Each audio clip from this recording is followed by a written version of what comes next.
Dobrý deň, dneska vám chcem predstaviť survival sadu. No, prvú pomoc, ale po modernejšom je to survival kit. Je to takáto krabička, ktorá vám dosť poslúži, môže vám to zachrániť život. Čiže ja som si vybral takúto krabičku. Má to takýto plastový vrchnák, takéto tesnenie.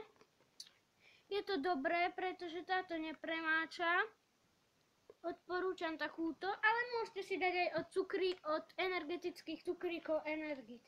Čiže môžeme začať to zhrnutie týchto vecí tu. No, čiže mám tu brezovú kôru. Viete, na čo to slúži? S tým sa dá podpáliť oheň. No, dobre to horí, je to suché.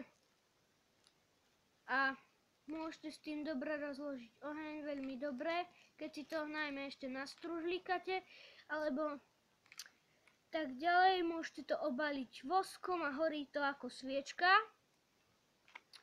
Ďalej tu mám takéto špeciálnu vec, takéto kliešte, obsahuje to pílku, otvárak na pivo, šroubovák a nôž a ešte je tu svetielko, čo je pravdepodobne už vybité, po hríte už nesvieti,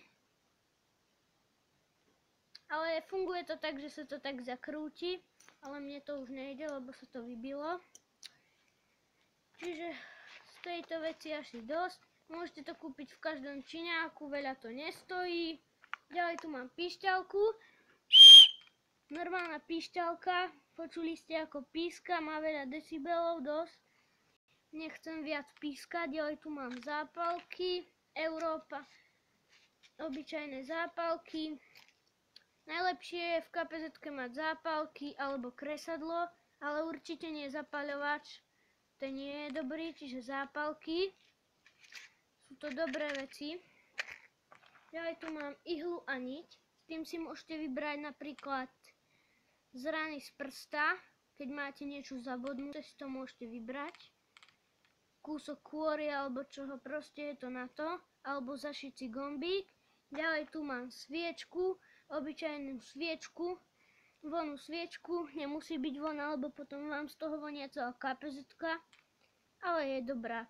Ďalej tu mám chemickú tyčinku svietiacu, keď to zlomíte, to svieti.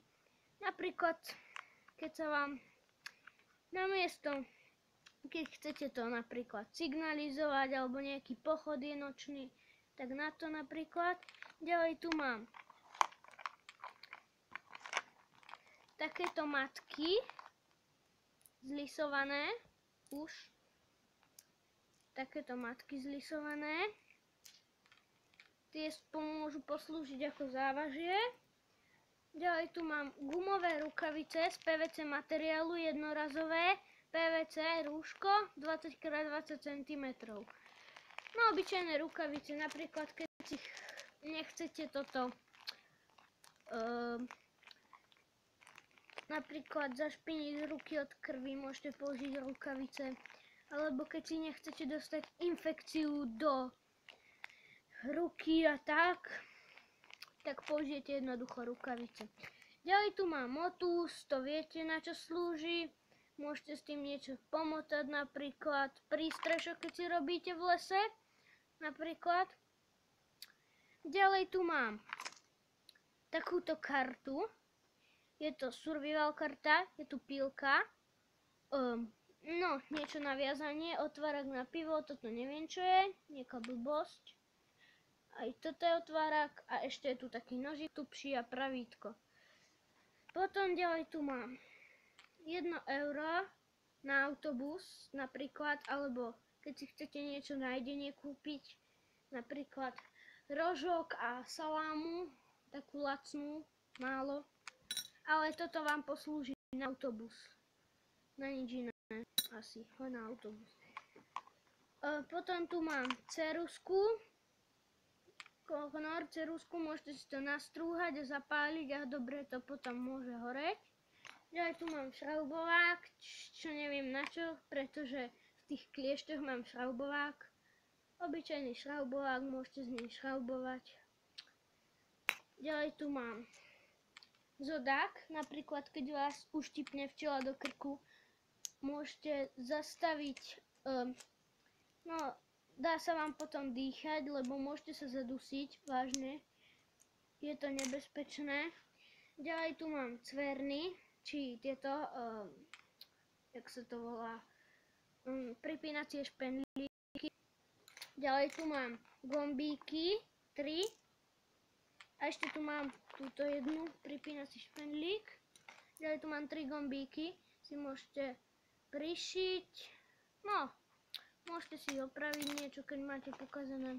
Ďalej tu mám motus, to vieme na čo je, keď si chcete ovinúť nohu. A trojrohá šatka, to asi neviete čo je. To si dáte na ruku a keď máte zlomenú ruku, drží vám to ruku. A dáte si to okolo krku. A ďalej tu mám medený drôt a to by bolo asi z tohto videa všetko. Ale ešte vám ukážem. Tu mám ešte napísané aby som nemusel, toto zoznam vecí, čo tam mám, aby som to nemusel všade zháňať, hľadať. To by bolo asi z tohto videa všetko. Takúto KPZ-ku lacnú si môžete spraviť, nestojí to veľa, vážne. Má to